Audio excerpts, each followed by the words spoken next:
Assalamualaikum warahmatullahi wabarakatuh. Bismillahirrahmanirrahim. Alhamdulillahi rabbil alamin.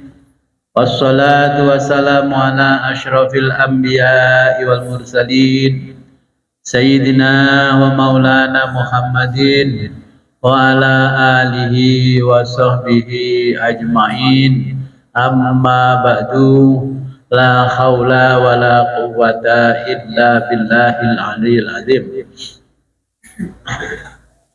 Alhamdulillah, pada malam hari ini kita diberikan kenikmatan yang sangat luar biasa oleh Allah Subhanahu wa taala, sehingga bisa kembali ngaji kitab Hidayatul Hikmah.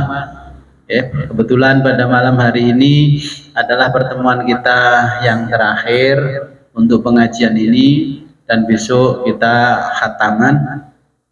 Sebelum kita mulai pengajian ini, marilah kita berkirim Fatihah terlebih dulu kepada junjungan kita baginda Nabi besar Muhammad sallallahu alaihi wasallam. Ila hadratin Nabil Mustafa Muhammadin sallallahu alaihi wasallam wa ala alihi wa ashabihi wa ila jamil anbiya wal mursalin wa ila al malaikatil muqarrabin wa ila imamil mujtahidin wal awliya'is sholihin, khususan awliya'il Indonesia. Lahumul Fatihah.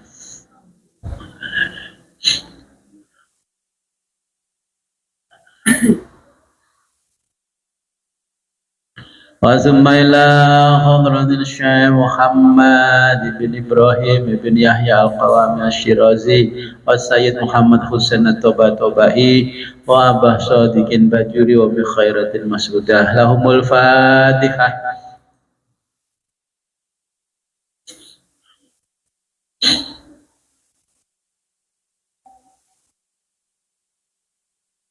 Wa summa ila hadratin abaina wa ummahatina wa ajdadina wa jaddatina wa usulina wa furu'ina wa alal khadirina fi majlisina hadha.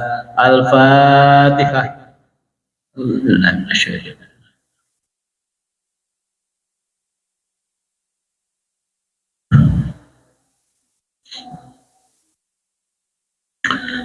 Bismillahirrahmanirrahim. Rabbana atina min ladunka rahmatan wa hayyi' lana min amrina rasyada. Rabbana atina min ladunka rahmatan wa hayyi' lana min amrina rasyada. Rabbana atina min ladunka rahmatan wa hayyi' lana min amrina rasyada. Ilahi kafa bi'izzan an takuna li rabban wa kafa bi fakhran an akuna laka abdan. Anta li kama uhibbu faj'alni kama tuhibbu. Allahumma ja'alni min ibadika sholihin. Ilahi kafa bi'izzan an takuna li rabban wa kafa bi fakhran an akuna laka abdan. Anta li kama uhibbu faj'alni kama tuhibbu. Allahumma ja'alni min ibadika sholihin. Ilahi kafa bi'izzan an takuna li rabban wa kafa bi fakhran an akuna laka abdan. Anta li kama uhibbu faj'alni kama tuhibbu. Allahumma ja'alni min ibadika sholihin. Allahumma salli salatan kamilatan wa sallim salaman tamman. Salli salatan jalali wa sallim salaman jamalin ala sayyidina wa maulana Muhammad. Allahumma bi salatika bi salati malaikatika bi salati rusul ya bi salatil anbiya wa bi salatil aghwas wa bi salatil abdal bi salatil aqtab wa as'aluka khassah bi salawati awliya'il Indonesia ya Rabb ya Rabb ya Rabb an tusalli ala sayyidina wa maulana Muhammad wa taj'alha mahsunatan fi saqaibina bisirrin nabi wa alin nabi wa ila hadratin nabi. Al-Fatihah.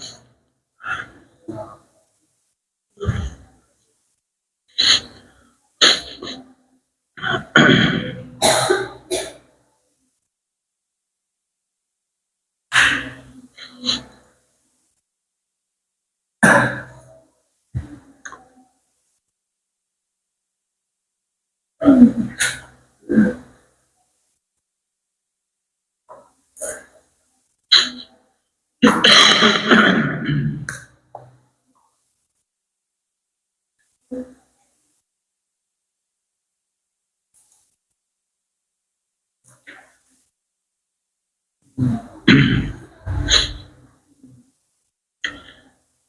di Zoom kelihatan?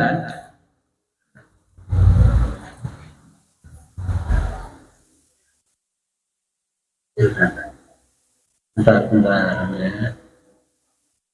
Gimana kelihatan?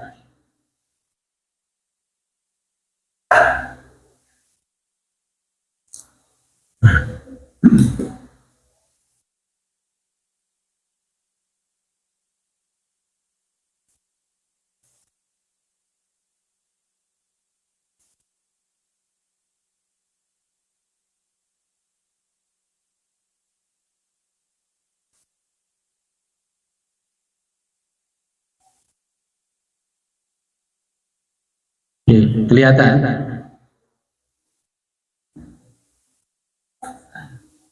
Jadi terus kelihatan.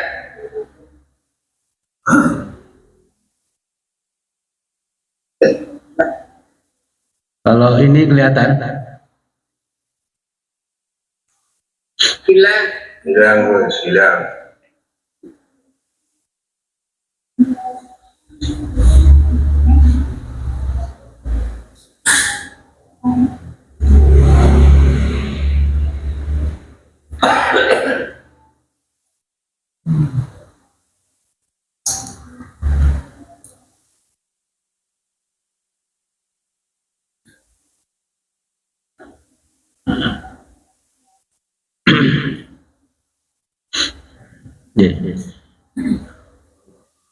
Kalau ini kelihatan ya.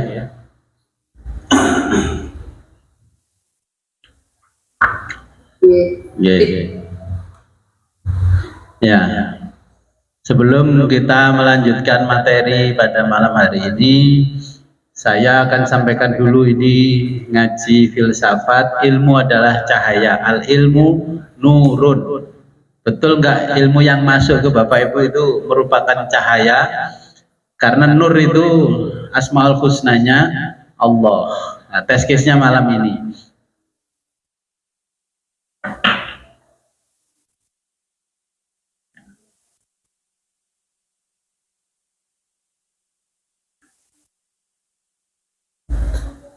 Nah, apakah ilmu itu?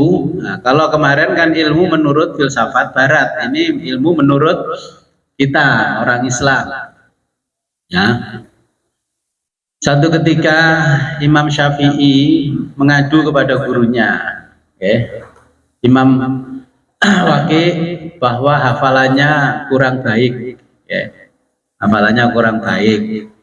Terus gurunya mengatakan, seperti apa yang disampaikan oleh Imam Syafi'i, syakautu ila waqi'in su'a khifdhi fa arsyadani ila tarkil ma'asi fa akhbaroni bi annal ilma nurun wa nurullahi la yuhda lil asi.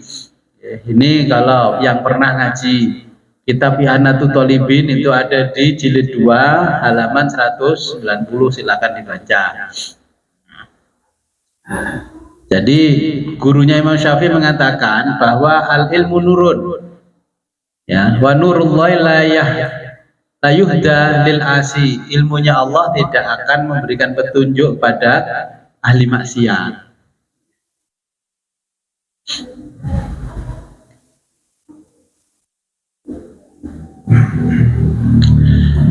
Nah, kemudian apakah ilmu itu? Ilmu adalah cahaya, dan cahaya Allah tidak akan diberikan kepada orang yang bermaksiat. Ya. Ungkapan ini merupakan wasiat dari Syekh Waqi kepada muridnya namanya Imam Syafi'i, ya, yang madhabnya kita ikuti. Artinya madhab fikih. Nah, penjelasannya ini tentang ilmu, ungkapan ini mengandung pesan bahwa ilmu adalah anugerah dari Allah dan cahaya tersebut tidak boleh dipadamkan dengan kemaksiatan. Nih, tidak boleh kemaksiatan. Ya beruntung yang malam ini hadir, nanti ilmunya, nurnya Allah akan dilimpahkan kepada kita. Ya. Ilmu memberikan petunjuk atau jalan kepada suatu perbuatan. Ya, ini ilmu. Ilmu merupakan potensi terbesar bagi sumber daya manusia. Jadi ngomong sama 1000 orang pintar itu lebih gampang daripada 1 orang bodoh. Tanpa ilmu, orang tidak akan mampu melaksanakan yang diembannya. Ya, kita tahu rukunnya, syarat rukunnya sholat, ya, sunnahnya, wajibnya, semua itu juga karena ilmu. Ilmu ini tidak bisa bersatu dengan maksiat, karena maksiat seperti pemadam cahaya, nggak bisa. Nah, ini pendidikan yang diajarkan Al-Quran, ya, hadis Imam Syafi'i maupun Imam Malik akan membentuk karakter positif, ya, generasi bangsa dan agama. Ini yang biasanya kita sampaikan ketika memberikan sambutan, ya, perpisahan sekolah, apapun yang berhubungan dengan pendidikan. Hanya saja yang dibaca itu dari yarfa'illahu alladzina amanu minkum walladzina utul ilma darajat. Itu yang biasanya cuma dicuplik itunya, depannya tidak, belakangnya tidak. Okay. Nah, ini kalau merujuk pada ayat Al-Quran, Bismillahirrahmanirrahim, ya ayyuhalladzina amanu, wahai orang-orang yang beriman. Idza qila lakum, apabila dikatakan kepadamu, tafassahu, ya, berlapang-lapanglah dalam majelis. Tafassahu, berlapang-lapanglah kalian fil majalisi, di dalam majelis ilmu, ya, seperti ini. Fafsahu, maka lapangkanlah, ya, yafsahillahu lakum, niscaya Allah akan memberi kelapangan untukmu. Wa idza qila, maka apabila dikatakan insyuru fangsuru, nah ini berdirilah, niscaya Allah akan meninggikan orang-orang yang beriman di antara kamu. Yarfa'illahu alladzina amanu minkum walladzina utul ilma darajat, ya. Jadi berdirilah. Makanya maksudnya apa sih? Kalau fafsahu, yang namanya ngaji, kalau filsafatnya orang Jawa, jerbasuki mawa beo, belum dihapus itu sama Kementerian Pendidikan yang ada di bednya sekolah itu. Ya, belum dihapus menjadi jerbasuki mawa panas. Ya, ini sebenarnya sama dengan ini. Ya, sama dengan ini. Jadi Allah akan meninggikan derajat orang-orang yang beriman di antara kamu dan orang-orang yang diberi ilmu, ya, ilmunya ilmu pengetahuan, beberapa derajat, ya, beberapa derajat. Yang ngaji dan nggak ngaji pasti berbeda, ya, apalagi kalau dikaji dari ilmu filsafat jelas berbeda. Nah, kemudian apakah ilmu mensucikan pemiliknya? Ya, hari ini ngaji terakhir untuk kitab filsafat. Nanti kita lihat apakah filsafat ini mensucikan pemiliknya. Bapak Ibu yang ngaji baik online maupun tatap muka. Kita coba. Nah, ini nanti memang betul-betul bisa mensucikan apa tidak. Nah, pada ayat yang lalu Allah memerintahkan kaum muslimin apabila dalam majelis ilmu agar menghindarkan diri dari perbuatan berbisik-bisik, dalam kurung rasan. Alhamdulillah kalau di majelis kita tidak ada, tapi di grup WA lain kayaknya banyak, ya. Ini kadang dimulai sih sawen ini. Nah, ada orang tua baca wasilah panjang aja yang muda-muda teriak-teriak. Alhamdulillah kalau di sini tidak ada. Nah, pada ayat ini Allah memerintahkan kaum muslimin untuk melakukan perbuatan yang menimbulkan rasa nyaman dalam semua pertemuan, ya, dalam hati, Terus dibilang gini, ketika dikasih tahu nanti buku doa itu ganti biaya cetaknya 35.000. Terus dalam hati, kok sering disuruh ganti fotokopi sih? Itu sudah alamat Bapak Ibu ilmunya nggak bisa mensucikan diri. Berapa sih wong itu di kitab itu? Kalau kita pakai beli yang namanya seblak di Ngoro itu nggak boleh, ya bahaya. Kalau saya kalau ke Ngoro dikasih seblak itu mesti 50.000 ke atas. Nggak boleh. Mending cake beli ayam bebek goreng kan ya nggak boleh. Apalagi lebaran. Apabila kamu paham ilmu adalah cahaya Allah, Allah akan memberi kelapangan untukmu dalam berbagai kesempatan, ya, forum atau majelis. Ya, dimana gampang nanti akan menemukan pemahaman-pemahaman sendiri asalkan kita mengikuti rambu-rambu yang dijelaskan oleh Allah. Dan Allah maha teliti terhadap niat, okay, maha teliti.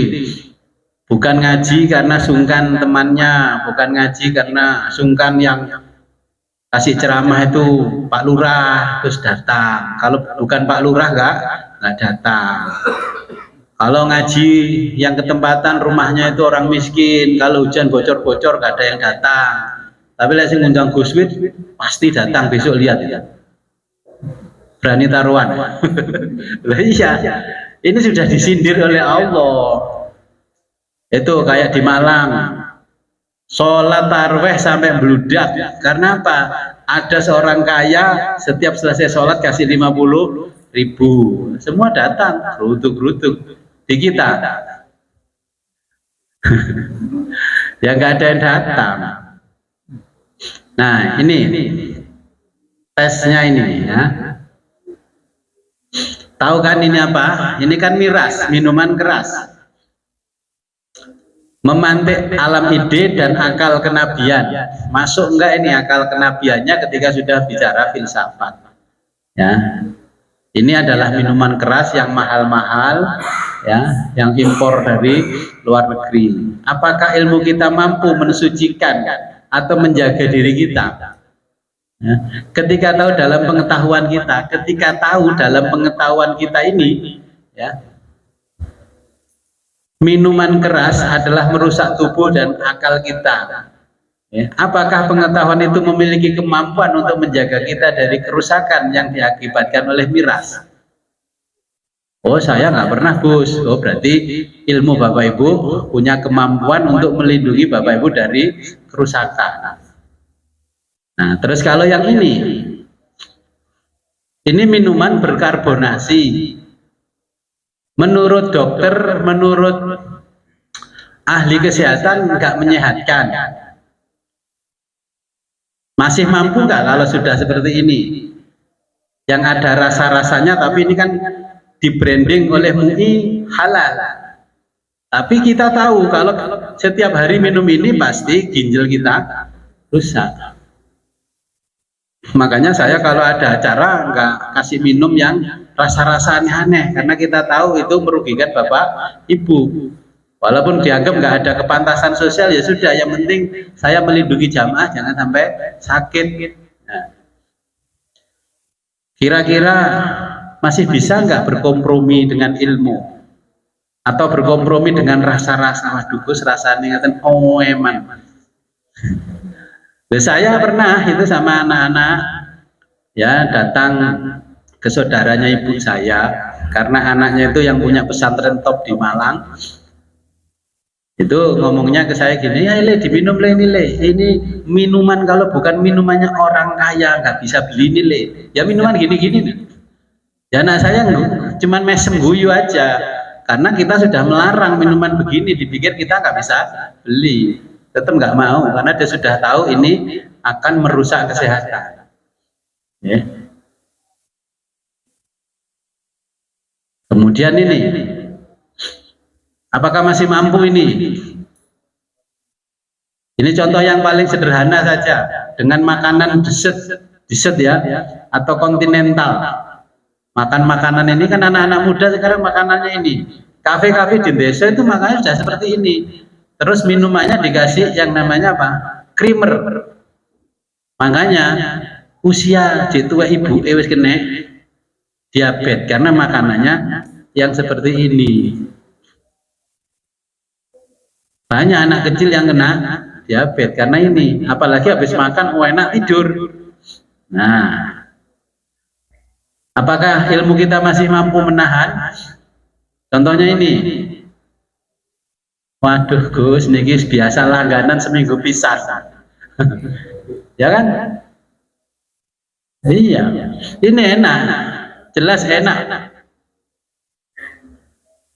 Ini yang diakibatkan oleh kolesterol tinggi. Apakah kita masih bisa kompromi? Ilmu kita masih bisa menahan enggak?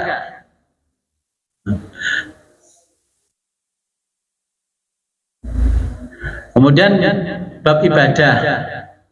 Apakah ilmu kita masih mampu mensucikan tempat yang disucikan oleh Allah dan Nabi-Nya? Ini ada Ka'bah. Kita tahu, pengetahuan kita juga tahu, ilmu kita juga tahu kalau tempat ini ya Al-Haramain, dua tanah suci, Makkah dan Madinah. Haram, Al-Haram, tanah haram itu adalah tanah yang disucikan. Ya. Tapi masih mampu nggak mensucikan tanah ini ketika datang ke Allah sana, ke Baitullah, terus ibadah, betul-betul ibadah, HP-nya buang tempat sampah. Akhirnya sambil tawaf ini bawa tongsis gini, alhamdulillah ini bisa tawaf yang kedua kali, alhamdulillah. Terus kebetulan umrohnya kan Ramadan, alhamdulillah Ramadan ini bisa sya'i antara Safa dan Marwah. Bapak Ibu itu mengupload sholat tarawih saja sudah menyakitkan hati orang, apalagi terus di Arab, di Mekah begitu, yang di tanah suci. Kenapa? Menurut filsafat Bapak Ibu menyakitkan hati orang. Alhamdulillah anakku cucuku sudah bisa tarawih, difoto, diupload ke medsos. Pernah nggak mikirkan tukang yang jaga POM, jaga Indomaret, Alfamart itu nggak bisa tarawih sepanjang tahun? Enak ya, wong-wong itu ya enak ya, bisa tarawih, kita belum pernah bisa tarawih selama kerja di sini. Mampu nggak menjaga ilmunya? Nah, kemudian ini ada yang namanya raudhah, tempat yang disakralkan, disucikan sejak zaman Nabi. Barang siapa berdoa di raudhah pasti dikabulkan. Apakah masih mampu menyucikan raudhah ketika berada di hadapan Nabi? Pengalaman saya nggak ada yang mampu, royoan. Ya, karena saya tahu rahasianya ya saya baca ya Allah ya aman ya salam. Orang melompat-lompat saya nggak kena. Apakah masih mampu mensucikan ini? Gitu? Kalau ke sana, yang belum ke sana nggak usah dipikirkan. Nanti ingat-ingat, wah aku kalau ke sini masih mampu nggak mensucikan tanah haram dua ini?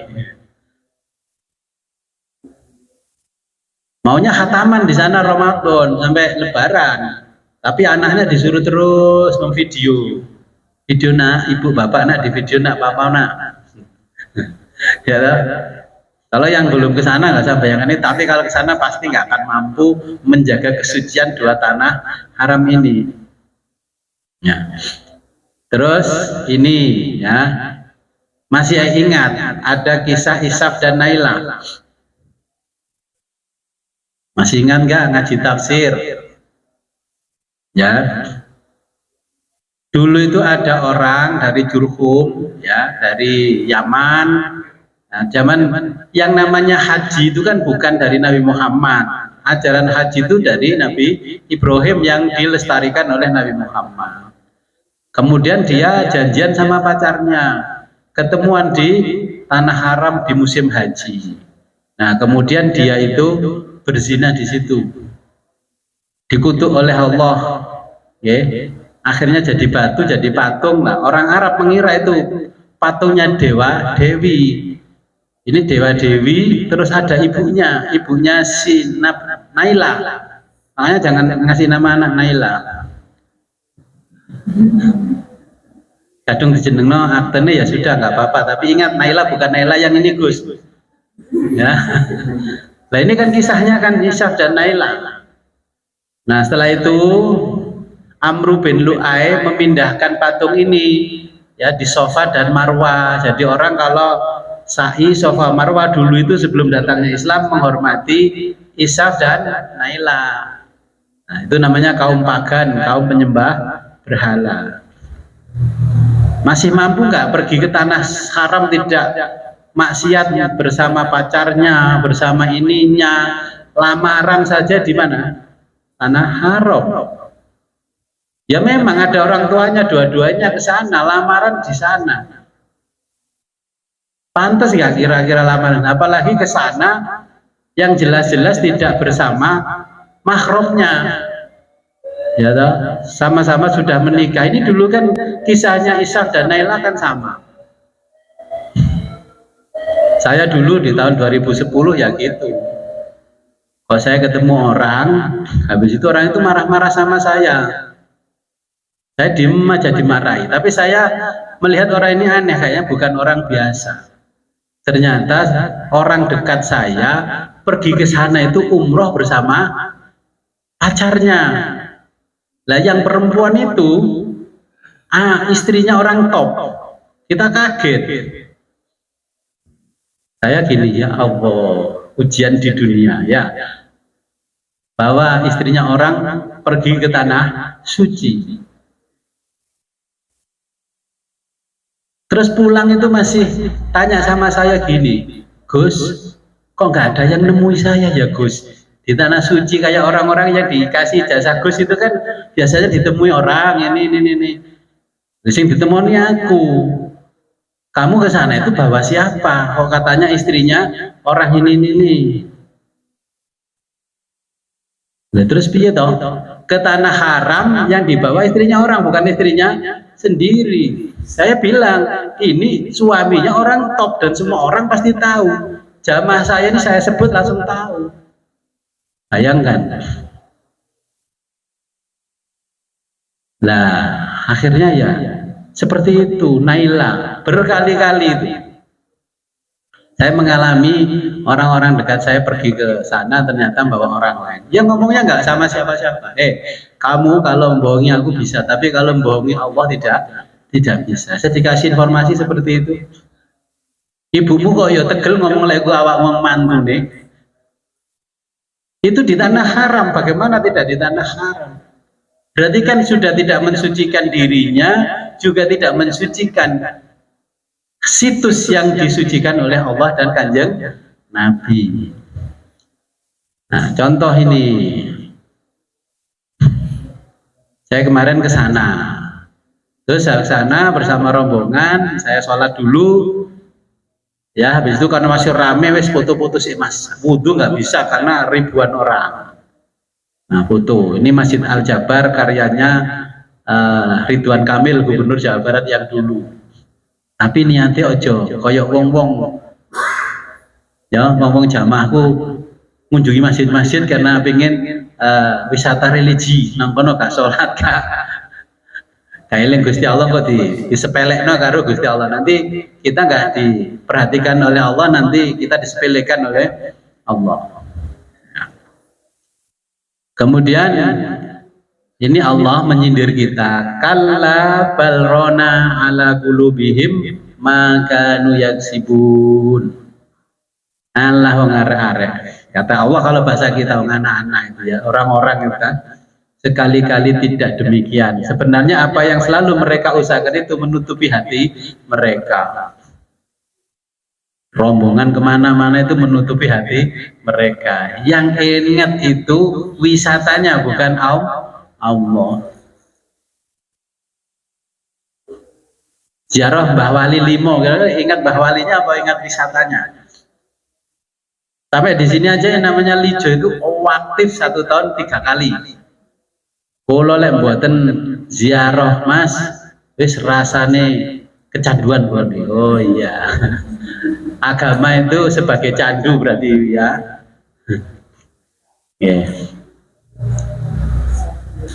Ya, mungkin ada pertanyaan sebelum saya lanjutkan. Oke, monggo, silakan. Pada awal yang materi tadi, awal tadi kan disebutkan ilmu dari cahaya, ilmu tidak berbeda dengan ahli maksiat. Iya. Apakah ilmu ini harus sampaikan ilmu tentang agama? Karena di dalam pikiran saya muncul negasi. Kenyataan banyak saya menjumpai orang yang sering masih melakukan maksiat itu ilmunya itu oke, tentang keterampilan, tentang kan banyak orang motif apa. Ilmu ini yang dimaksud Allah ilmu apa ya? Semua ilmu. Contohnya kalau kita bicara pertukangan, awal-awal contohnya kalau kerja bersama saya di sini, wow jamnya on time, ini on time, lama-lama hampir berjalan 6 bulan, ono ae alasane. Apunten Gus, tonggone bapak meninggal. Apunten Gus, lek kerja nang Mahatek memang saya izin waktu-waktu. Kan ya nggak bisa kan, kalau kerja kantoran nggak bisa. Bah tonggone bapak mulah biar tetangganya mau meninggal nggak akan ada ampun. Ya. Padahal saya memberikan gaji lebih tinggi daripada UMR yang ada di sini. Saya tanya, dulu kamu kerja di Ayam berapa gajinya?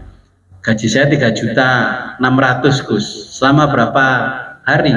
45 hari nggak bisa pulang dari kandang, begitu panen dapat 3.600.000. Terus saya hitung, ternyata gajinya dia nggak ada 30.000 satu hari, karena 3.600.000 dibagi 45 hari dan dibagi 2 pagi siang kan. Kalau di saya kan dapat 80.000 tapi cuman sampai jam 4 sore.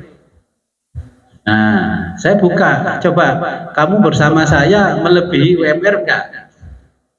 Nah, akhirnya ilmunya tidak bisa melindungi dirinya. Ya, wis dikongkon kok semeneng ini disuruh gini-gini, ternyata dikurangi, dianu, ya kan? Pulang bawa besi dan sebagainya. Itu kan ilmu pertukangannya tidak bisa menjaga dirinya dari profesionalisme tukang. Kalau di sawah kan ya gampang, mau disuruh ke sawah. Saya kan sudah sering nih sawah, ada orang datang yang ngelola sawah. Gus, ini selangnya diesel rusak Gus, pecah bla bla bla bla. Ya saya kasih uang saja, karena sebenarnya saya tahu selang diesel itu kan nggak mungkin secepat itu pecah. Ya saya kasih uang aja, saya kasih uang.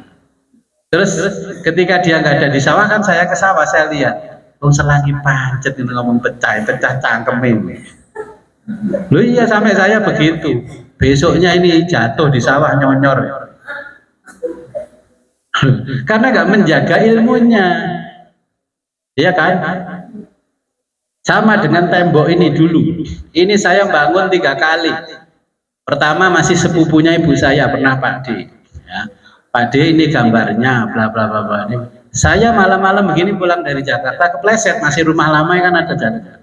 Jil dari depan sampai belakang ini kan 50 meter. Tembok itu bener gini. Wah wah wah. Akhirnya ini jangan-jangan gimana nih, tembok sepanjang ini kok masih 1,5 meter sudah goyang.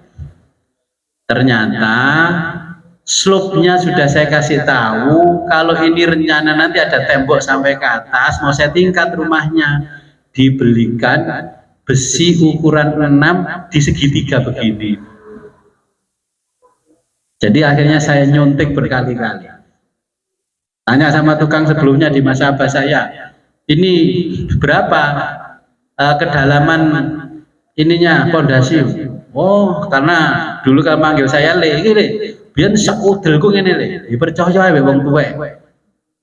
Setelah itu tambah aja, ternyata ya itu jadinya. Terus saya datangi, kon iku tuwek cangkemmu ora kena dipercaya. Lho apa? Jarimu iku saudelmu.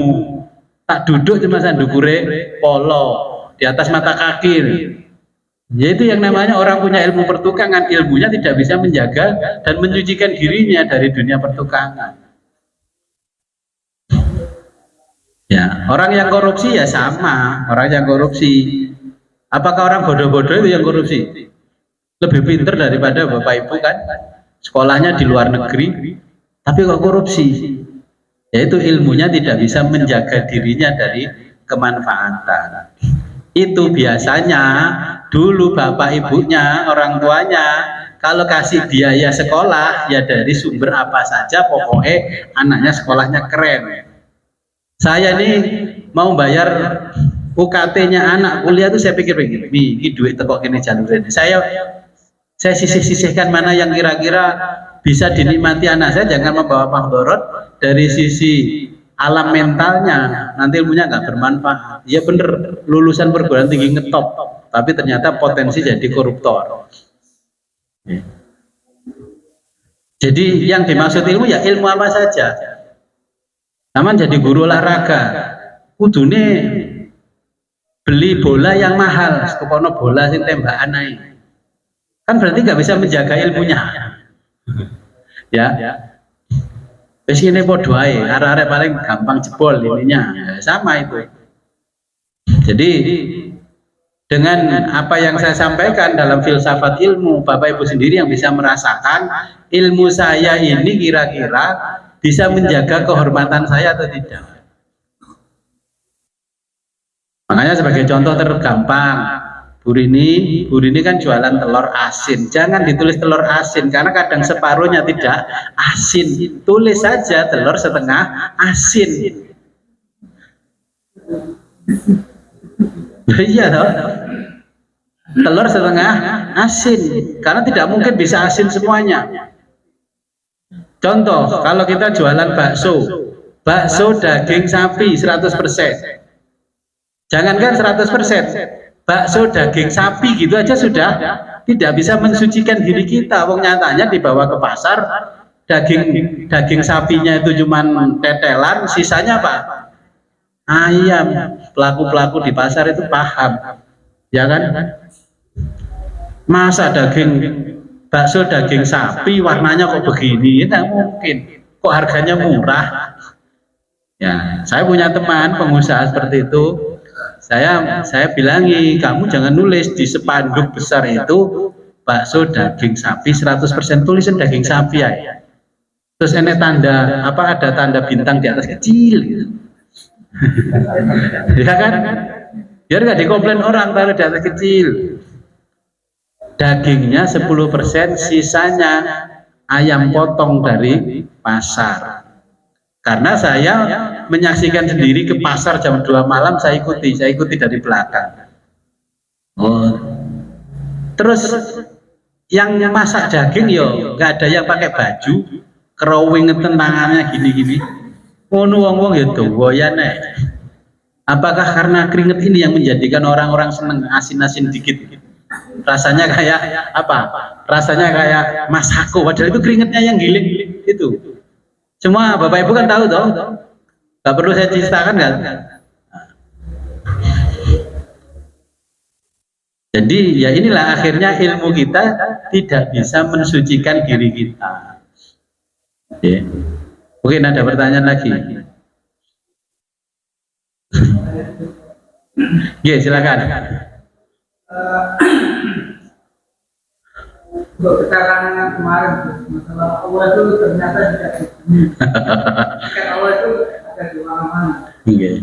Saya pertanyakan begini, bagaimana dengan kalimat bahwa Nabi Muhammad itu rohnya Allah di Surga. Jadi Allah itu berada di Surga. Sebentar, kisah Isra Mi'raj paham dah? Bismillahirrahmanirrahim. Subhanalladzi asra bi abdihi lailan. Ya, subhanalladzi maha suci zat, ya. Alladzi yang ya, asra memperjalankan di malam hari. Bi abdihi hambanya. Minal masjidil haram, dari masjidil haram ilal masjidil aqsa. Pertanyaannya sebelum bahas yang namanya Isra Mi'rajnya, kemarin kan kita bicara actuality ya, di paragraf yang kemarin actuality.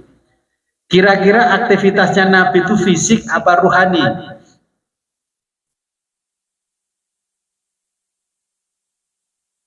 Kalimatnya Allah kan subhanalladzi asra bi abdihi, bukan bi ruhihi. Kira-kira ini dulu dipahami. Kalau kisahnya gampang dimengerti. Karena apa yang disampaikan selama ini itu berbeda dari sudut pandang sains. Ya. Sidratul Muntaha itu apa sih Sidratul Muntaha? Kalau kita ngaji kitab filsafat, kitab tasawuf, Sirul Asror, itu kan ada alam ruhani, alam malakut, alam jabarut, ya. Terus di situ alam ruh, namanya ruh sultani, ruh ruhani, ya, ruh jismani, ruh qudsi dan sebagainya. Makanya dari 7 planet yang disebutkan Allah itu bukan planet yang ada di Bima Sakti kita. Itu planet yang berada di alam ketuhanan yang lebih tinggi daripada alam planet kita ini. Nabi menghadap Allah itu bukan ngerogo sukmo, tapi bersama raganya, bersama fisiknya menghadap Allah itu. Jadi bukan seperti mimpi. Kalau hanya subhanalladzi asra bi ruhihi, dengan ruhnya, berarti Nabi tidak jauh beda dengan para pemuka agama Hindu dan Buddha, masuk ke kamar ngerogoh sukmo ini. Kalau bisa ngerogoh sukmo kan enak. Ini ada jamaah pamit, Gus saya sakit Gus, ngerogoh sukmo dulu di kamar. Loh kok enak ngene top, ngomongnya sakit ya kan, pada kalau gitu toh. Iki izin loh, nomor tuane selamatan. Padahal gak ngomong di WA-nya, gak ngomong ada morotua selamatan, gak ada. Coba ngerogoh sukmo. Kalau ngerogoh sukmo lebih mudah. Jadi Sidratil Muntaha itu namanya alam kesadaran tingkat tinggi. Ya, alam kesadaran tingkat tinggi sampai Jibril pun tidak berani masuk. Ya, tidak berani masuk. Lah di mana tempatnya? Tempatnya itu sudah berada di luar yang kita bayangkan, dunia seisinya ini sampai surga neraka nggak ada. Itu sudah di sana jauh Sidratil Muntaha. Padahal kalau kita hitung dengan sains modern, matahari dengan bumi berapa juta tahun? Makanya dulu kan nggak dipercaya orang. Nabi menceritakan begitu kan nggak dipercaya orang. Tapi pada akhirnya orang-orang kafir Quraisy menguji Nabi Muhammad karena mereka itu dulu ya selalu sering berhaji ke Yerusalem. Sampai pertanyaannya Abu Jahal dan teman-temannya gini, Mat, kalau memang kamu betul ke Yerusalem karena Masjidil Aqsa di sana, ada berapa jumlah warung sepanjang jalan Mekah sampai Yerusalem? Itu ditanyakan di sejarahnya, tanya warungnya jumlahnya berapa? Saya bayangkan gini, oh Abu Jahal dan kawan-kawan ternyata orang yang taat agama, ya, cuman nggak mau menerima kehadiran Nabi Muhammad sampai pergi ke sana setiap tahun. Dia tahu, oh kalau nyampe sini warungnya Mayem di sini, oh di sini Makkah, di situ sudah tahu dia. Terus Nabi Muhammad menjelaskan, di marhalah ini ada ini, di marhalah ini ada ini. Kemudian ditanya, kalau begitu jumlahnya pintu yang ada di Masjidil Aqsa berapa? Nabi tahu karena memang sampai di sana. Jadi Nabi tidak hanya mengimajinasi, tapi merekam secara realitas dari imajinasi saat Nabi ketika itu berada di tempat itu. Akal kenabiannya merekam, akal kenabiannya. Nah terus posisinya di mana? Kalau Allah kok ada di dunia? Kita selama ini nyembah diajarkan oleh ulama kan Allah ada di mana-mana dan tidak ke mana-mana. Ya, itu kalau ilmu kalam, ilmu teologi itu untuk mempermudah orang memahami Allah. Tapi sebenarnya Allah tidak ada di dunia. Kalau Allah di dunia, kemahabesaran Allah batal. Oke, karena Allah sendiri menyampaikan, bumi dan seisinya ini bagiku besarnya lebih besar biji kacang hijau di mata manusia. Kacang hijau di mata manusia itu sudah besar, tapi itu kalau dibanding Allah, bumi seisinya lebih kecil dari yang namanya kacang hijau. Sidratil Muntaha itu bisa kita capai kalau kita mengikuti ilmunya Kanjeng Nabi, ya, dengan yang diajarkan Nabi turun temurun sampai ke Syekh Abdul Qadir Jilani. Nah, filsafat ini membenarkan apa yang diinformasikan oleh Nabi, bahwa yang namanya Sidratil Muntaha oleh para filosof itu sejak zaman Yunani kuno itu sudah ada alam yang namanya kesadaran murni yang tinggi seperti yang diajarkan oleh Aristoteles. Nah, Nabi malah mendatangi alam kesadaran yang tinggi dari alam ide, alam ide. Jadi kalau di filsafat Allah tidak ada di bumi. Filsafat menjelaskan bumi seisinya dan surga neraka nanti juga hancur, karena yang masih abadi hanya Allah.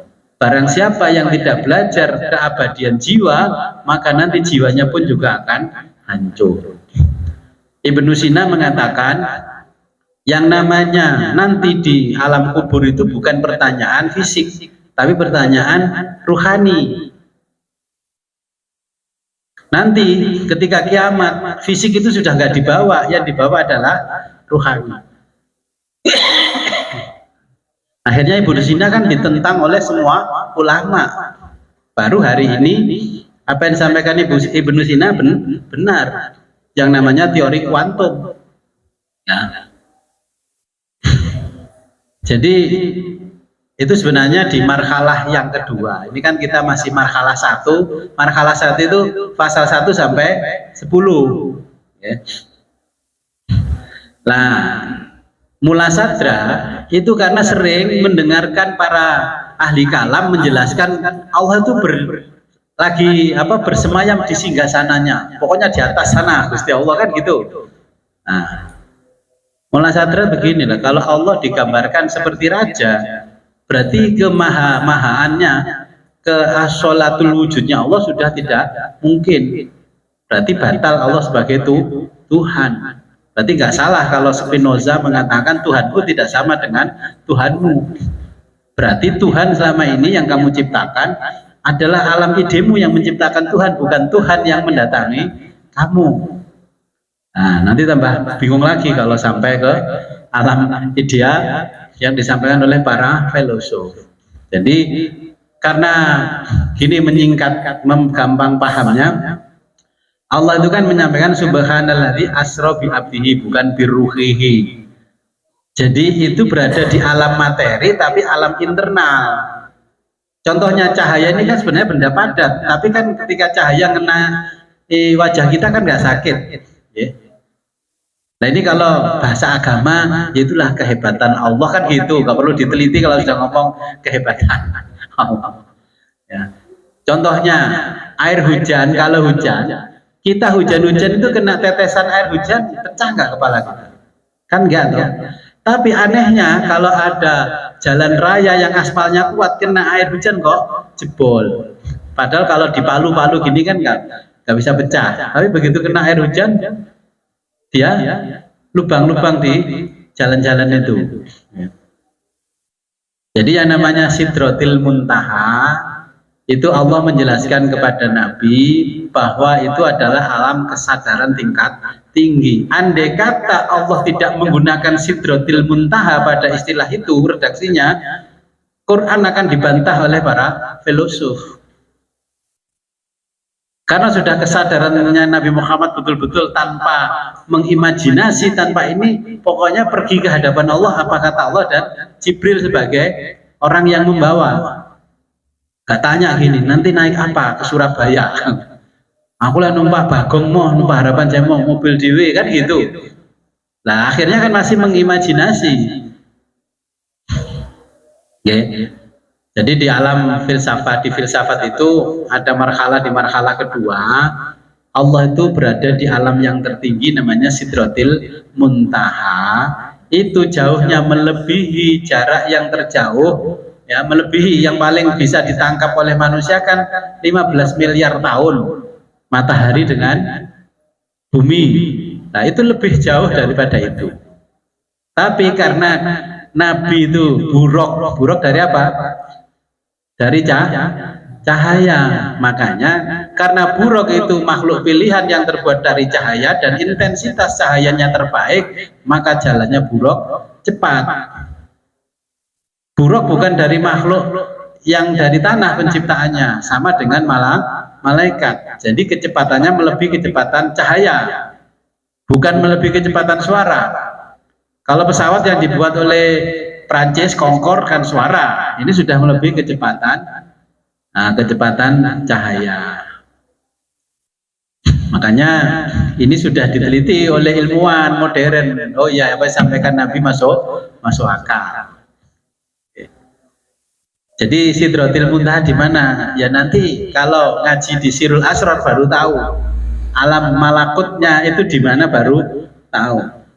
Ya. Jadi alam malakut itu sudah melebihi alamnya para malaikat. Ya, ada lagi? Oke, monggo silakan. Terima kasih. Assalamualaikum warahmatullahi wabarakatuh. Waalaikumsalam. Apa namanya, lebih paham lebih lanjut terus tentang ilmu tadi. Ya. Jadi dikatakan tentang kerugian ilmu, biar fa'ilnahu ladina amanu minkum waladina utul ilma darajat. Ini yang artinya Allah akan mengangkat dari orang yang beriman dan beberapa derajat bagi orang-orang yang beriman. Terus ada lain lagi ayat yang ada kaitannya dengan ya fa'ilnahu ladina amanu minkum tadi. Syahidallahu annahu la ilaha illahu wal malaikah, terus disambung dengan wa'ulul ilmi. Artinya orang-orang yang disejajarkan itu, betapa utamanya ilmu, Allah bersaksi dengan dirinya, dengan malaikat, dan dengan orang-orang yang berilmu. Ini disebut apa bisa? Sehingga kita ditempatkan urutannya seperti itu. Terima kasih. Nah, di ayat itu kan yang di belakang wa'ulul ilmi. Apa sih ulul ilmi? Nah, sekarang ini karena makna ulama itu sudah disempitkan. Dulu itu yang namanya ulama, insinyur, ahli teknik, arsitek kan ya namanya ulama, dokter dan sebagainya kan ulama. Karena ulama berasal dari bahasa Arab, alima ya'lamu, jamaknya ulama. Nah, tapi hari ini ulama itu yang menduduki posisi di MUI. Jadi kalau nggak menduduki posisi di MUI, walaupun kita hafal teks-teks suci, kitab banyak seperti saya punya ini, nggak disebut ulama karena kita tidak memasuki kelompoknya mereka. Jadi yang menstandarisasi ulama itu mereka. Dulu pokoknya cerdik pandai itu ulama, walaupun tidak menduduki jabatan. Nah, setelah abad ke-7 Hijriah, ya, karena penguasa itu takut pengaruhnya kalah dengan wa'ulul ilmi, ya, para alim yang profesional, bahasa kita ya profesional. Nah, itu makanya ulama itu yang diakui oleh pemerintah sampai hari ini berjalan. Sebenarnya kalau menurut rujukan di Ihya Ulumuddin bab ilmu, Imam Ghazali menjelaskan ilmu ini dulu adalah ilmu yang terpuji, sekarang menjadi ilmu yang tercela. Contohnya al-faqih itu yang terpuji. Dulu ulama itu sebutannya al-faqih karena paham ilmu dunia juga paham ilmu akhirat, namanya al-faqih. Kemudian faqih itu diterjemah ahli fikih. Itu Imam Ghazali Ihya mencatat seperti itu. Dulu Islam itu tidak ada kata al-faqih, fikih itu merujuk pada hukum atau jurisprudensi, merujuknya kepada akidah, ya, akhlak, kemudian fikih. Di dalamnya itu tidak fikih. Makanya di Imam Malik itu ada dua fikih, namanya fikih akbar sama fikih asghar. Ya, yang tuntunan sholat itu yang di asghar, kalau yang tentang keyakinan akidah itu adanya di akbar. Dan tidak ada kata-kata yang merujuk bahwa fikih itu adalah jurisprudensi atau hukum. Nah, sekarang kalau merujuk ke Al-Quran ada ulul albab, ulul ilmi, ulul absor. Ya. Kira-kira kalau Bapak Ibu punya keahlian bisa jadi arsitektur, bisa menggambar bandara sekelas Juanda, itu ulul ilmi apa orang biasa awam? Itu kalau menurut Allah ya itu yang namanya ulul ilmi, orang yang betul-betul profesional bisa menguasai ilmunya dan digunakan dengan baik, ya kan? Makanya Allah memberikan gelar ulul ilmi. Nah, kemudian ada orang yang ahli kimia, ahli farmasi, terus dia menjadi dosen di fakultas farmasi, dan dia mampu menemukan penemuan-penemuan obat untuk orang sakit, yaitu ulul ilmi juga ulul albab. Kalau guru SD, SMP, SMA itu ulul albab, karena ilmunya dikendalikan yang paling atas. Dia nggak bisa mengendalikan ilmunya bebas, nggak bisa. Oke. Jadi itu kelas-kelas ilmuwan yang ada di Al-Quran. Nah, ketika dia menggunakan ilmunya seperti filsafat al-ilmu nurun, tadi menyalahgunakan ilmunya, maka gelar ulul ilmi, gelar ulul albab, atau gelar ulin nuha itu dicabut oleh Allah. Contohnya gini, jadi dokter kan sudah ilmunya luar biasa, sekolah luar biasa, bayarnya miliaran. Terus didatangi teman SMA-nya, tolong ini pacarku kamu aborsi ya. Terus kalau dia mau ngaborsi berarti ulul ilmi itu sudah dicabut oleh Allah. Biasanya kalau sudah dicabut terus ketahuan polisi, itu kalau sudah dicabut. Contohnya kalau ahli minyak, itu semua kan ahli minyak. Kalau bukan ahli minyak nggak mungkin bisa ngoplos. Karena ulul ilminya dicabut oleh Allah, maka Kejaksaan Agung tahu, diberitahu oleh Allah jalan menuju orang-orang yang menyalahgunakan keilmuannya. Dulunya derajatnya lebih tinggi daripada orang biasa, akhirnya dijatuhkan oleh Allah. Oke. Itu penjelasan tentang ulul ilmi, ulul albab, dan ulin nuha. Apa sih ulin nuha? Ulin nuha itu begini, Bapak Ibu kan melihat saya ini, Gus, sebenarnya kalian Gus apa sih kok ngaji ini tapi kok punya pekerjaan di bidang teknik? Ya, kita mampu mengerjakan pekerjaan dunia, juga mampu mengerjakan pekerjaan akhirat. Ya, inilah namanya ulin nuha. Kan lucu, arsitek terus dicalui gembolan karo jamaah kan lucu, gak ada kan nemokno di tempat lain. Ada orang yang loh, kok bisa Gus? Terus akhirnya jamaah yang lain bilang, wah Gus ini ahli hikmah. Nah, saya tanya, kamu memahami ahli hikmah itu apa? Kalau di Banten ahli hikmah itu dukun. Kalau di Badas itu ya namanya filosof, ahli hikmah. Seperti kata hikmah itu juga mengalami penurunan derajat. Dulu hikmah itu yang merujuk di Al-Quran namanya filosof, dibawa ke tanah Jawa namanya tukang bikin jimat. Kalau ke Banten cari kiai yang apa? Kiai yang ahli hikmah apa? Kiai ahli ngaji kitab. Oh, yang ngaji kitab, ngaji kitab ya tunjukin ngaji kitab. Kalau ngaji ilmu perdukunan ya ditunjukin ilmu perdukunan. Ngaji yang namanya kitab Samsul Ma'arif ya, Jawahirul Ulama dan sebagainya, ngaji di situ. Nah, jadi orang yang mampu memiliki ilmu batin yang tinggi ya, terus ilmu dunianya juga tinggi, oleh Allah diberi gelar namanya ulin nuha. Kalau profesor gimana? Ya sudah lebih dari ulin nuha, sudah profesor. Apakah harus punya gelar akademis? Ya nggak harus sebenarnya, kalau Allah itu kan nggak harus. Gelar akademis itu kan munculnya ketika politik itu makin keras, ya demokrasi makin keras. Kalau nggak punya gelar akademis, nggak punya sekolah profesi, nggak bisa masuk ke kelompoknya mereka. Ya. Terus sekolah dokter 8 tahun di sekolah profesi lagi 2 tahun, sekolah insinyur 5 tahun masih sekolah lagi profesi insinyur 2 tahun. Sekolah hukum itu sudah 4 tahun, mau jadi pengacara sekolah lagi 2 tahun. Sekolah profesi. Terus buat apa? Yang formal itu kok kalah sama yang non formal. Sekolah IKIP itu sudah 5 tahun. Kenapa harus sertifikasi macam-macam itu? Itu kan sebenarnya pembatasan orang-orang nggak boleh pinter melebihi saya. Itu kata yang buat undang-undang, tapi ya bukan kata saya. Ya, toh. Dari dulu ya seperti itu dunia. Oke. Ada lagi pertanyaan yang di Zoom? Kalau nggak ada, kita lanjutkan ke teks Arabnya.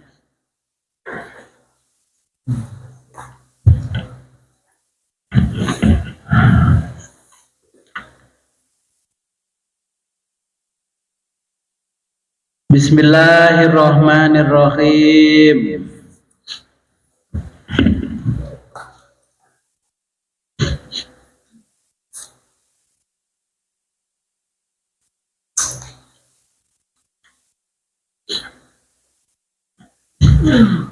Sebenarnya kalau kita baca teks-teksnya ulama dulu itu sudah lebih dari cukup, cuman karena tradisi literasi kita rendah, jadi walaupun itu kitab Bapak Ibu tinggal baca itu kayaknya ya nggak pernah baca. Kalau ditanya ngaji Ihya, contoh nih Pak Lulu datang ke saya itu bawa kitab Ihya yang cetakan zaman dulu. Oh berarti tahun dulu itu masih bujangan sudah ngaji Ihya.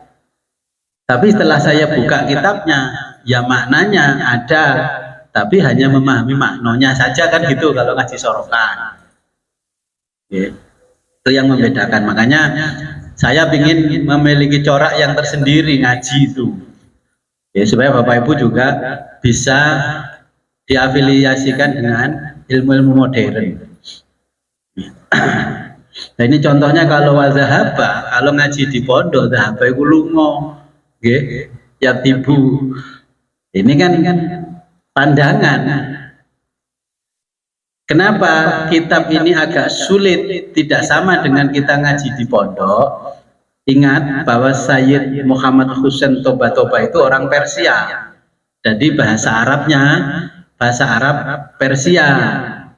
Bahasa Arab Persia itu ya kita jumpa ya di Badas ini semuanya Persia ngajinya. Lahumul Fatihah itu Persia. Kalau Fatihah berarti alumni Timur Tengah yang dari Arab. Masih Fatihah apa Fatihah? Lidahnya itu sampai hari ini nggak bisa hilang E-nya Al-Fatihah. Padahal tidak ada huruf E kan di Quran. Nah kalau ditanya orang kok bacanya Fatihah, iya dulu sanad keilmuan saya yang mengajar itu ulama-ulama Persia, ya, yang di Trawulan itu kan yang dikunjungi Bapak Ibu itu, ya, Syekh Jumatul Kubro kan ya orang sana. Yang dari Timur Tengah Barat itu yang di Aceh, ya Aceh. Makanya nama daerahnya Aceh, Arab, Cina, Eropa, Hindustan, disingkat jadi Aceh. Jadi Aceh itu singkatan karena itu suku Arab, okay. C-nya itu Cina, E-nya itu Eropa, hanya Hindustan.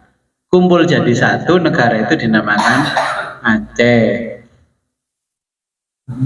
Baru tahu apa sudah tahu? Kalau di konten Facebook kan gini. Baru umur berapa kamu tahu kalau Aceh itu Arab, Cina, Eropa, dan Hindustan? Nah, jadi itu dipengaruhi. Makanya lafadznya kita Al-Fatihah nggak bisa hilang sampai hari ini. Jawa, Madura, Sunda nggak bisa hilang. Bismillahirrahmanirrahim. Qala al-muallifu rahimahullahu ta'ala wa nafa'ana bihi wa bi'ulumihi fid dharaini amin ya rabbal alamin. Wa dhahaba dan berpandangan siapa kaum al-masyaina peripatetik. Kalau nggak pernah ngaji filsafat, masyain ya orang jalan-jalan.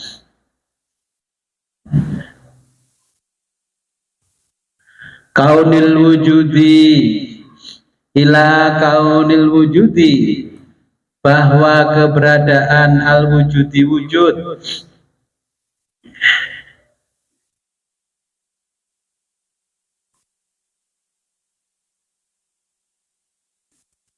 Haqaiqa secara esensial,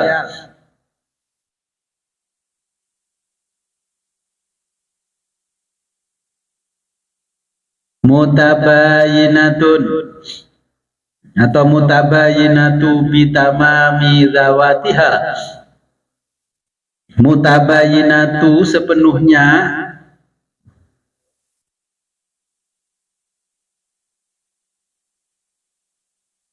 bitamami sangatlah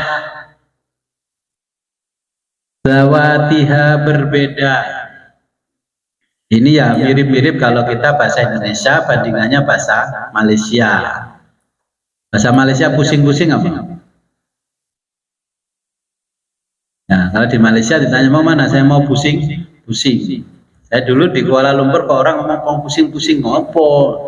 Terus ketika ada film Upin Ipin, kok pusing-pusing, istri saya tanya apa pusing-pusing, yuk melaku. Jalan-jalan itu pusing loh, itu loh. Kalau terjemahkan bahasa Indonesia kan kepala yang pusing.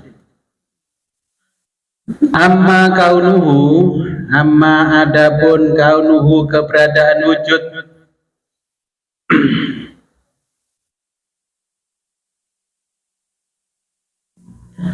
Haqaiqa secara esensial,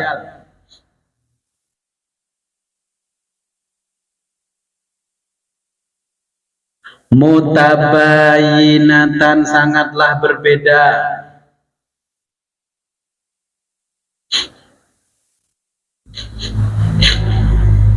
fala tidak ada khitlafa perbedaan asariha efeknya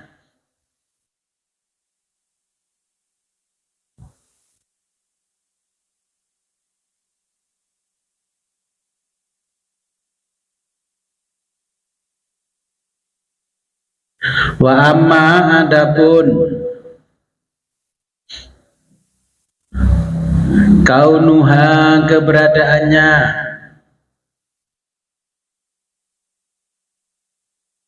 mutabayinatan sangatlah berbeda,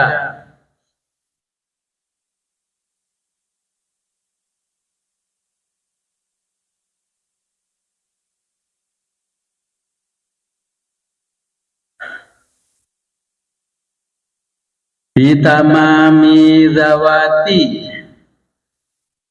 bitamami secara zawati keseluruhan,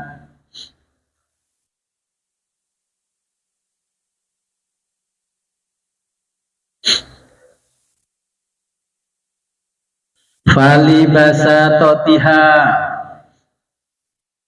maka beranggapan hakikat wujud hanya kembali ke hakikat wujud.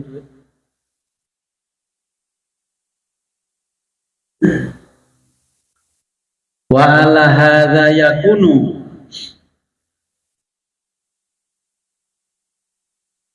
wa ala hadza pada ini yakunu perbedaan, merujuk pada perbedaan. Jadi wa ala hadza yakunu pada perbedaan ini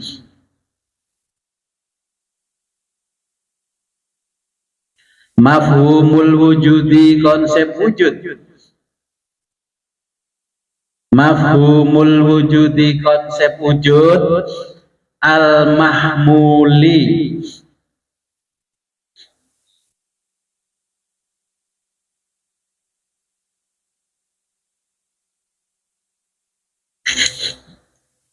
al mahmuli yang dipredikasi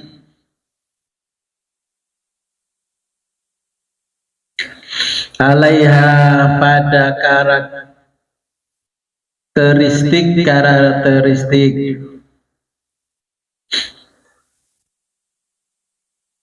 ardian aksidental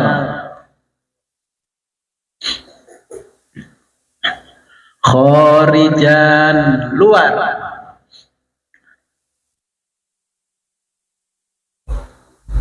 anha dari zatnya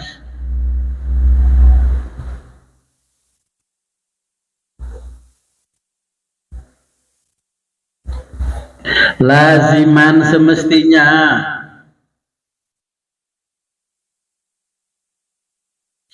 laha bagi dirinya. Ya. Nah, saya titik di situ. Nah, ini keragaman vertikal dan horizontal wujud seperti tadi yang ditanyakan. Allah kan katanya nggak di dunia. Ya, secara vertikal Allah memang berada di singgasananya, namanya Arsy. Maka ketika Nabi Muhammad ditanya, bagaimana wujud Allah? Karena Allah menjelaskan laisa kamitslihi syai'un. Allah seperti apa? Jawabnya Nabi Muhammad, ya tidak seperti apa-apa.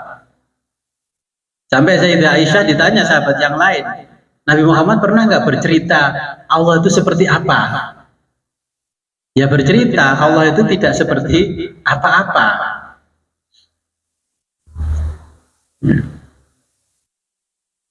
Jadi ini adalah keragaman vertikal dan horizontalnya wujud. Ya, ketika kita berada di bumi, berarti ya kita berada di sesuatu yang horizontal hubungannya. Apa? Hablum minannas. Kalau vertikal berarti hablum minallah. Itu kalau ilmu fikih menjelaskannya begitu. Makanya Said Husain Toba itu ya menyaring dari beberapa kitab, termasuk kitabnya Mula Sadra. Nah, Mula Sadra itu kan bingung lihat orang. Yang satu sisi ahli kalam, ya teologi itu sama ahli fikih, mintanya ngomong apapun harus ada dalilnya, Quran dan hadis. Sedangkan kata tidak seperti apa-apa ya tidak ada di dalam Quran. Adanya Quran hanya menginformasikan laisa kamitslihi syai'un. Untuk Nabi mengatakan tidak seperti apa-apa. Kalau seperti apa-apa, mungkin umat Islam ini akan kembali seperti umatnya Nabi Ibrahim, menyembah berhala.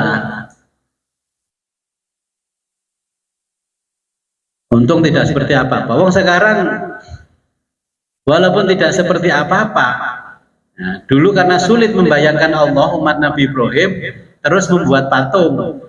Termasuk Nabi Adam meninggal, anak cucunya didatangi oleh yang namanya siapa? Ijajil. Sampai tubuhnya Nabi Adam hanya ditaruh di satu gua, itu kalau orang Jawa disendekno di situ, bersandar di situ karena saking takutnya kehilangan sosok bapak.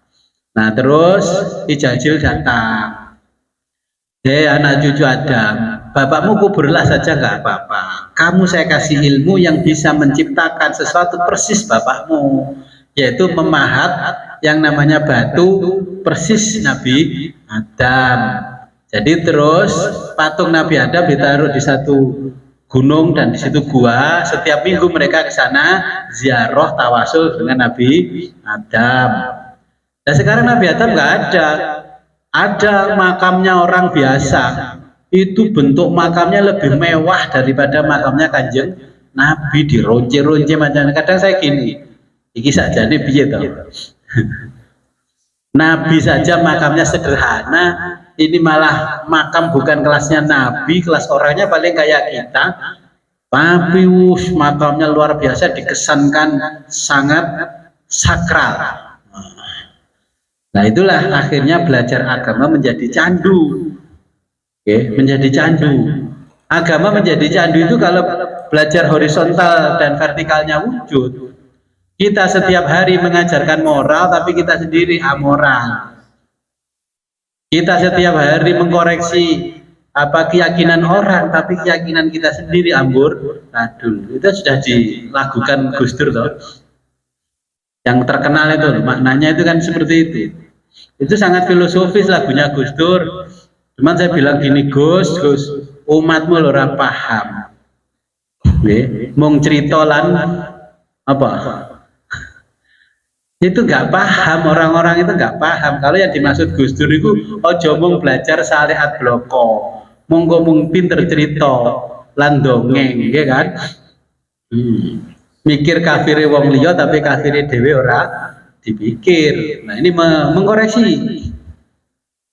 Siapapun jadi pemimpinnya, dikritisi, tapi giliran dia jadi pemimpin wis menengah. Yang biasa kritiki Pak Prabowo sekarang dijadikan tenaga ahli di bidang IT. Saya kira meneng ya cangkemnya.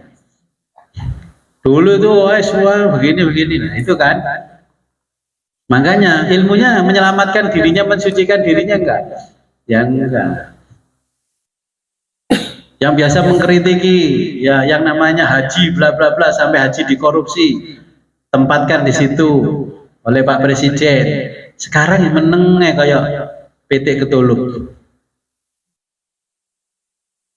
Kalau sudah belajar filsafat itu kadang-kadang ya lucu kehidupan di dunia ini.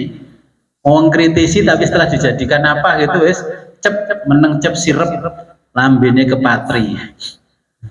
Oh bener Semar. Lewat ngono-ngono kuwi kudune dikai ajian nyirep. Nah. Jadi ini pendapatnya kaum paripatetik, orang yang menganggap kebenaran harus masuk akal. Kalau masyayun, ya paripatetik masyayun ini kaum paripatetik kebenaran harus bisa diterima oleh akal. Kalau isrokiyun selain akal harus bisa diterima oleh intuisi. Orang itu nggak boleh ngomong sembarangan. Kalau syariatnya nggak sempurna, makrifatnya nggak sempurna. Gitu. Contoh seperti Imam Ghazali untuk memutuskan hukum khed. Imam Ghazali itu kan mencari dasar hukum di Quran hadis sampai bingung. Akhirnya beliau kan sholat 2 rakaat. Terus adiknya Zainuddin di belakangnya. Terus melihat sekujur tubuhnya Imam Ghazali kok berlumuran darah khed. Setelah selesai sholat ditanya, Mas, sampean tadi kenapa kok waktu sholat aku melihat berlumuran darah? Iya, aku masih memikirkan hukumnya perempuan haid, boleh nggak masuk masjid? Loh, apa yang mikir wong badas, yang mikir ya tetep wong adoh kono. Kita terimanya kan beres tuh. Nah, Imam Ghazali sampai itu. Karena apa? Falasifah filsafatnya Imam Ghazali sudah luar biasa tinggi. Oh, kalau yang dimaksud oleh Allah nggak boleh ke masjid bila netes ke masjid. Di zaman Nabi orang kencing apa nggak dalam masjid? Ceritanya Nuaiman itu loh, Nabi sholat kencing cuma di pojokan. Kenapa kencing di dalam masjid? Karena masjidnya Nabi 1400 tahun yang lalu nggak ada keramik, adanya kan tanah biasa. Nah sekarang udah keramik ya, masa kencingnya di pojokan kan ya nggak mungkin. Ya. Ada pertanyaan lagi? Intinya setelah kita belajar filsafat, ya saya berdoa mudah-mudahan Bapak Ibu tercerahkan. Ya, belajar agama jangan terdoktrin, harus terdidik. Ya. Beda kalau terdoktrin dengan terdidik. Ya.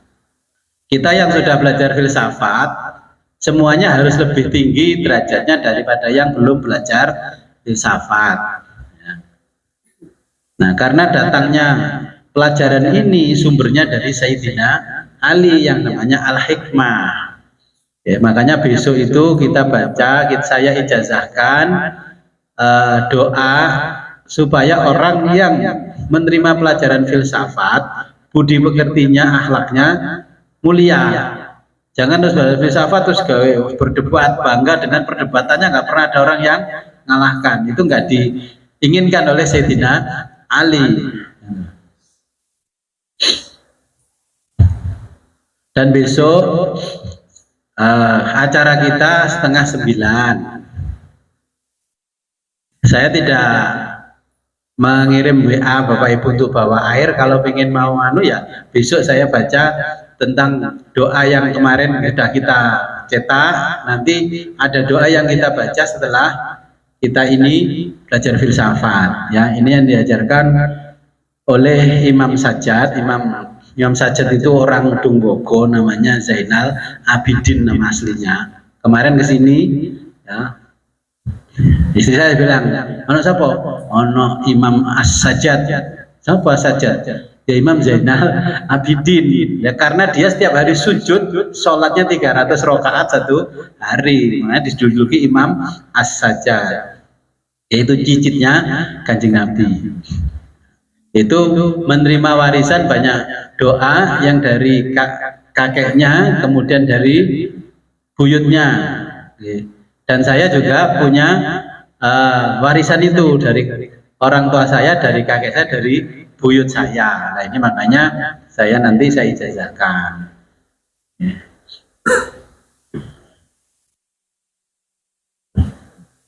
Jadi datangnya nggak usah sore-sore. Silahkan menjadi imam tarawih dulu di masjid masing-masing. Nyampe sini jam 8:30. Ya, nyampe sini 8:30. Yang luar kota ya nggak usah terburu-buru. Saya nggak menyediakan buka bersama. Gue bayangannya siap no Gus Fit buka bersama. Gak, aku tegel-tegelan nih karo sampean. Nggak ya siapkan kalau ada yang datang duluan saya siapkan makan untuk buka bersama. Jangan khawatir. Masa filosof tidak menyediakan makan. Ya. Namanya kan tidak mencintai kebijaksanaan.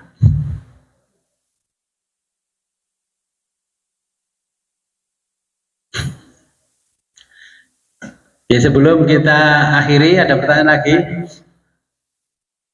yang di Zoom. Assalamualaikum Gus. Waalaikumsalam warahmatullahi wabarakatuh. Kalau badhe tangklet niki masalah bab keberadaan Allah Gus. Oke, sama yang di sini. Yang sepindah keberadaan Allah yang sepindah inggih menika Rasulullah ngate dawuh tangklet dhateng Allah bahwa Allah niku wonten dekat sekali nggih menika ten urat nadi nggih. Min hablil warid. Yeah. Tapi mengapa Allah kok berada di sangat tinggi, sangat jauh, sedangkan Allah sendiri berkata saya ada dekat sekali di urat nadi. Oke, Itu siap. bagaimana Gus? Lalu yang kedua Gus ini, lalu yang kedua wujudnya Allah.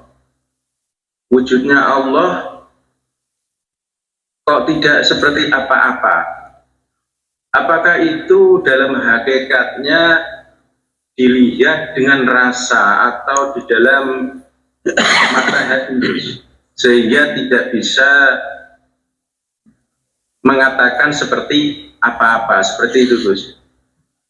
Sedangkan Allah ini ada yang berkata bahwa alam musyahadah itu berada di antara makom muhadharah atau makom muasyafah.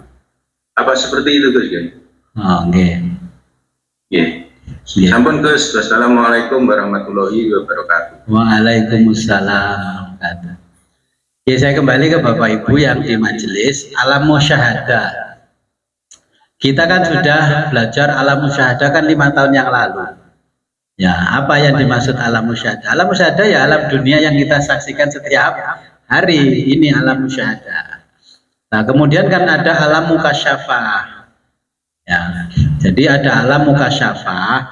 Itulah kalau di filsafat namanya alam mental yang harus bisa kita masuki. Ya. Apa dalam bahasa Arabnya? Ya. Alamul dhihni. Alamul dhihni itu kalau di tagnya yang di kitab ini namanya alamul dhihni. Ya. Sebenarnya yang bisa menyampaikan saya bicara, ngajari ngaji, kita filsafat siapa? Ya, kemarin waktu ngaji Sirul Asror, kita kan sudah ngaji Ma'rifatun Nafas. Ma'rifatun Nafas. Ya. Kalau bahasanya orang Sumatera itu ilmu tahu diri. Kalau orang Sumatera ilmu tahu diri. Jadi man arafa nafsahu faqad arafa rabbahu. Nah, karena di dalam diri kita apa unsurnya?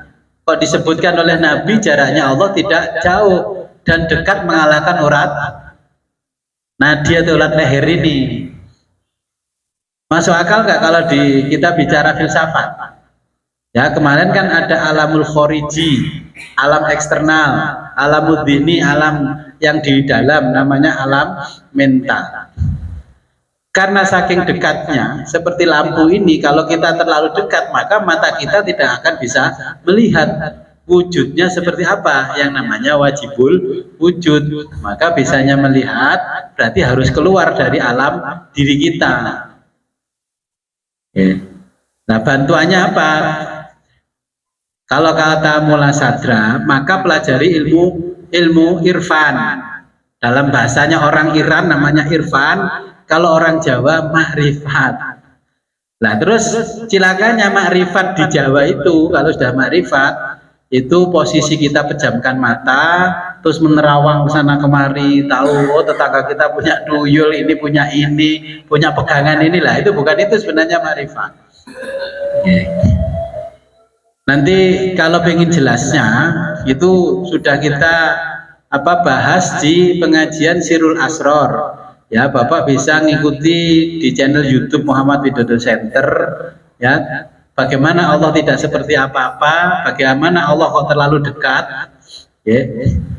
Nah, di situ nanti bagaimana perjalanan kita menuju Allah dan penghalang kita kalau mau menuju Allah apa saja.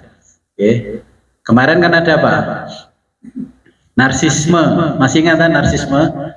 Itu kan penghalang, kata Sayyidina Ali, yang paling banyak menghalang kita menuju Allah adalah narsistik personal disorder, ya. Jadi gejala kepribadian yang menyimpang itulah kita yang ini. Seperti kalau belajar agama, kemudian agama itu disampaikan kepada pengikutnya sebagai candu yang nggak akan ketemu Allah. Nanti kalau saya bicara agama sebagai candu, banyak yang nggak setuju karena menyinggung perasaan banyak orang. Oke, nanti di lain kesempatan, karena ini waktunya juga sudah habis, Bapak bisa ikuti di video-videonya kitab Sirul Asror. Ya. Kemarin sebenarnya sudah saya kirimkan linknya ke Pak Zul. Nah, itu nanti bisa diikuti.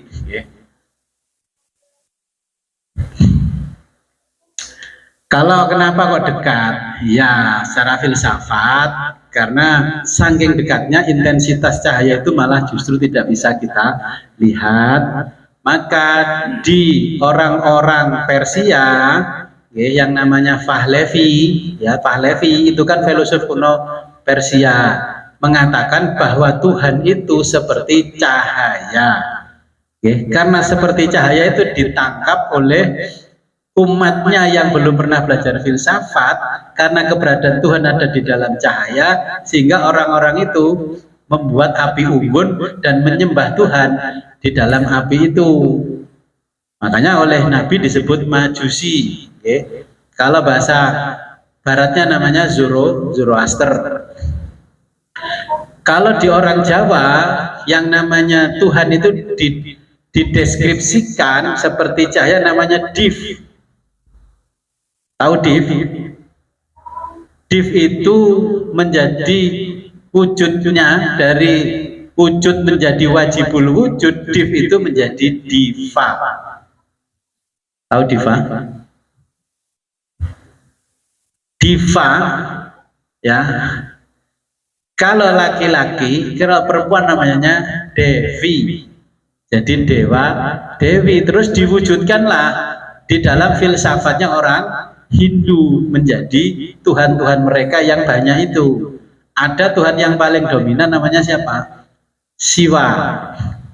Tuhan paling dominan. Ada Brahma.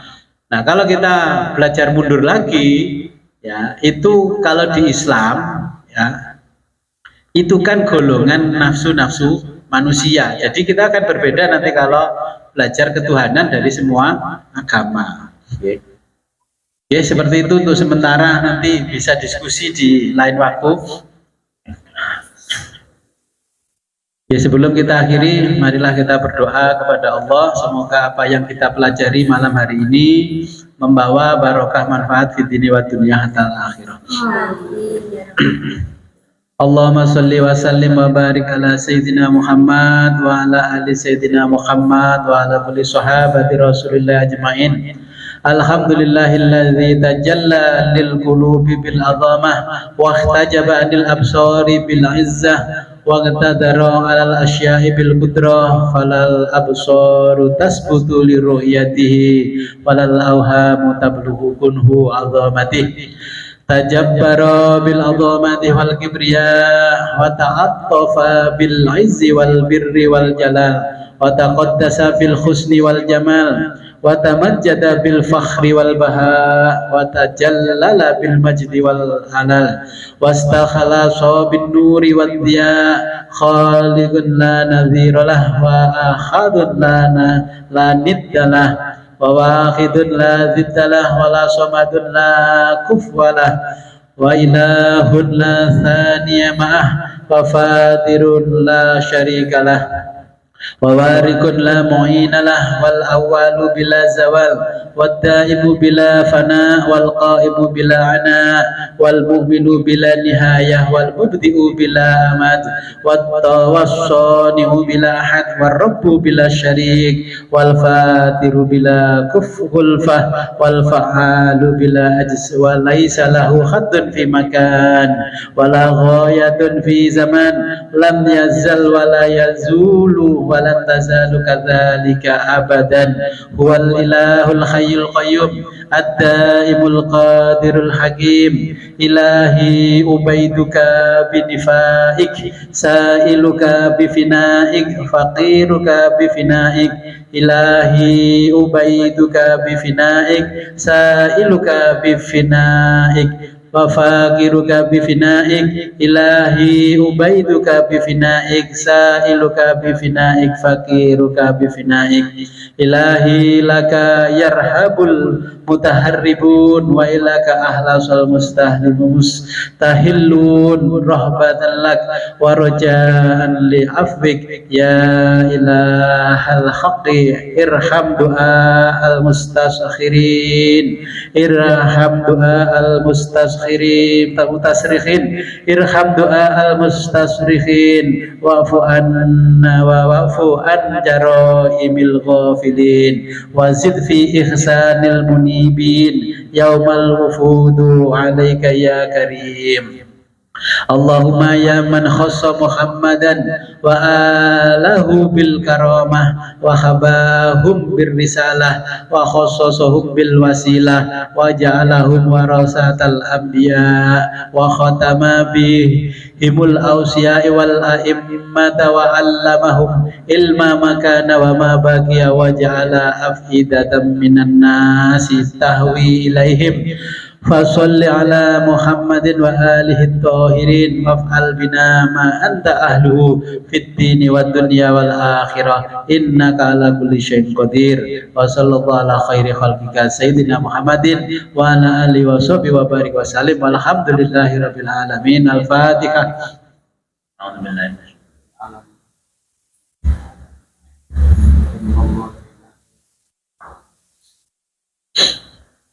akhirul kalam ihdinas siratal mustaqim wabillahi taufiq wal hidayah wa ridha wal inayah wassalamu alaikum warahmatullahi wabarakatuh.